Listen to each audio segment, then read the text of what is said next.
In this question, we have a random sample of 100 motorists that were delayed by roadworks on a stretch of motorway one Monday.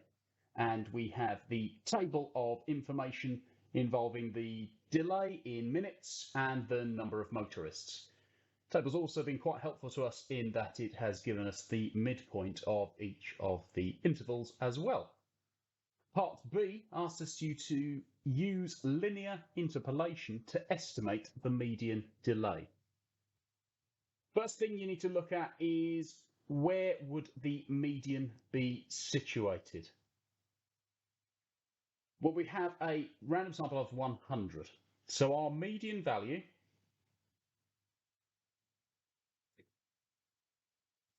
is going to sit in the middle of that 100. If we do 100 divided by 2, that tells us that it is going to be the 50th value. Notice with linear interpolation, we do not add 1. We do not do 101 plus 1 divided by 2. Okay? So the 50th value, looking down the table, doing a quick cumulative frequency, 38 there, plus another 25, it's definitely going to sit in the 7 to 8 class interval. So you want to identify that.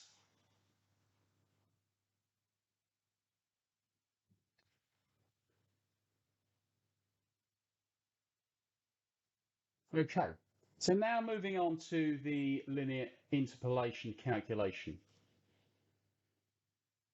Thing to notice from this particular table is there are gaps in our classes.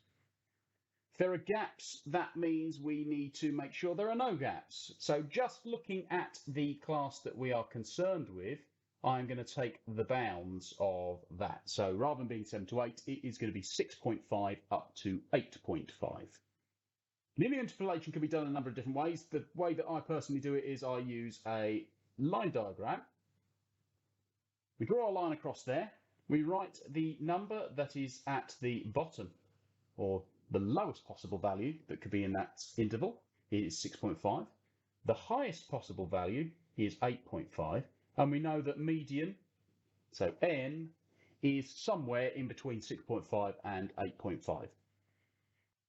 Underneath, we can put the frequencies. So 38 is the amount before that particular interval. The highest possible frequency it could be is 63, because that is 38 plus 25.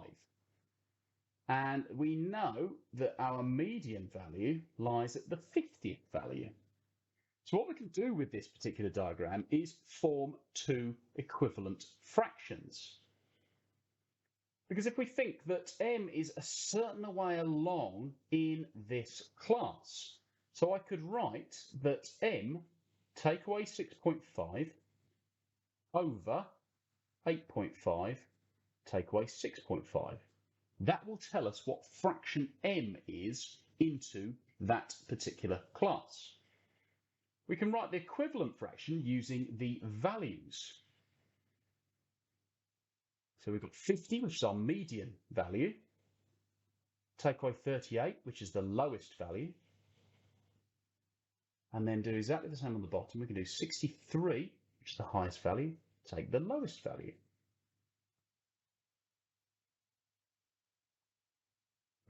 So I did that up, and we have m take away 6.5.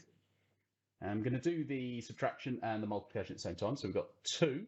So I've multiplied by 2 here, and brought that over across there. And that is multiplied by 12 over 25, because I've done the subtraction with the fractions. And finally, add the 6.5.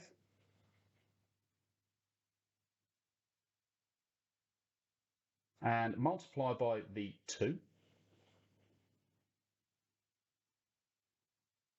So we get 24 over 25. Add those two together. We get an estimate, which is 7.46.